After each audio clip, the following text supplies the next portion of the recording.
ఇంత మంచి అవకాశం ఇచ్చినందుకు సభాధ్యక్షులు అమీర్ గారికి, ప్రెస్ వింగ్స్ క్లబ్స్ అసోసియేషన్ మెంబర్స్కి అందరికీ ప్రత్యేకమైన అభినందనలు, ధన్యవాదాలు. ఇక్కడ వచ్చిన ప్రతి ఒక్కరికి కూడా పేరు పేరున నా శుభాకాంక్షలు. మీరందరూ కూడా ఏదో ఒక రంగంలో ప్రత్యేకతను చాటుకోబట్టే ఈరోజు మనం ఇక్కడ కలుసుకోవడం జరిగింది. నిజంగా అందరికీ బెస్ట్ విషెస్. నా పేరు Venkata Sivakrishna. I'm a chartered accountant, MBA graduate. 2017 నుంచి నేను సోషల్ సర్వీస్ యాక్టివిటీస్లో ఉన్నాను. 2019లో కరోనా వచ్చినప్పుడు చాలామంది ఇబ్బందులు పడుతున్నారు. నాకంటే డాక్టర్స్ తెలుసు, అందరికీ డాక్టర్స్ తెలియకపోవచ్చు, పరిచయాలు ఉండకపోవచ్చు. పేద ప్రజలకి అలాగే మధ్యతరగతి ప్రజలకి డాక్టర్స్కి వారికి మధ్య కోఆర్డినేటర్గా ఉండాలనే ఉద్దేశంతో నా భార్య పేరుతో జ్యోతి ఫౌండేషన్ స్టార్ట్ చేయడం జరిగింది. ఉధృతంగా పేదవారికి వ్యాక్సినేషన్ అందించడం, అలాగే హాస్పిటలైజ్డ్ అయినప్పుడు వాళ్ళకి సపోర్ట్ చేయడం, అలాగే పేదలకు అన్నదానాలు, దుప్పట్ల పంపిణీ కార్యక్రమాలు చేయడం జరిగింది. జ్యోతి ఫౌండేషన్ ద్వారా మేము చేయగలిగినంత సహాయ సహకారాలు చేసాము. కరోనా తగ్గిందనుకున్న టైంలో బ్లాక్ ఫంగస్ అనే వైరస్ విస్తృతించింది.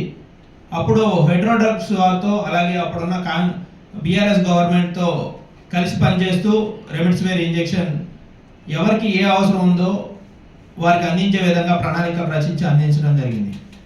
అయితే ఇది నా గొప్పతనంగా భావించడం లేదు. నా బాధ్యతగా సమాజంలో మనం వచ్చినప్పుడు సమాజం నుంచి మనం కొంత రిటర్న్ తీసుకున్నప్పుడు కొంత రిటర్న్స్ సమాజానికి మనం ఇవ్వాల్సిన బాధ్యత ఉంది. అది మన మినిమం సోషల్ రెస్పాన్సిబిలిటీ. అలాగే చంద్రబాబు నాయుడు గారు అరెస్ట్ అయినప్పుడు అరెస్ట్ని అది అక్రమ అరెస్ట్ అని ఖండించాల్సని ఉధృతంగా నేను ఉద్యమాలు చేయడం జరిగింది. తర్వాత చంద్రబాబు నాయుడు గారు అటు వెళ్ళిన తర్వాత ప్రజాస్వామ్య పరిరక్షణ కోసం, రాజ్యాంగ పరిరక్షణ కోసం నా బాధ్యత ఉందని తెలుసుకొని 2023లో కాంగ్రెస్ పార్టీలో జాయిన్ అవ్వడం జరిగింది. అది ఒక మలుపు నా జీవితంలో. ఎందుకంటే ప్రజాస్వామ్య పరిరక్షణ అనేది ప్రతి ఒక్కరి బాధ్యత. ప్రజాస్వామ్య పరిరక్షణలో జర్నలిజం అనేది 4వ స్తంభం. ఆ 4వ స్తంభాన్ని కాపాడటానికి ప్రెస్ వింగ్స్ ప్రజాస్వామ్య పరిరక్షణ కోసం, రాజ్యాంగ పరిరక్షణ కోసం నేను బాధ్యతాయుతంగా ఉంటూ పేదలకి ప్రభుత్వానికి మధ్య వారధిగా పనిచేస్తున్నాను. ప్రజా సంక్షేమ పథకాలని పేదలకు అందించే విధంగా నేను ప్రయత్నం చేస్తున్నాను. ఇప్పుడు కూకట్పల్లి కాంగ్రెస్ పార్టీ యువ నాయకుడిగా ప్రజలకు సేవ చేస్తున్నాను.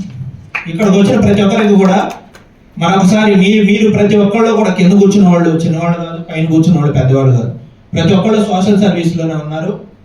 అందరూ ఆ విధంగా కలుసుకోవడం జరిగింది. నిజంగా అభినందనీయం. ఇంత పెద్ద అవకాశం ఇచ్చిన ప్రతి ఒక్కరికి కూడా ప్రత్యేకమైన ధన్యవాదాలు.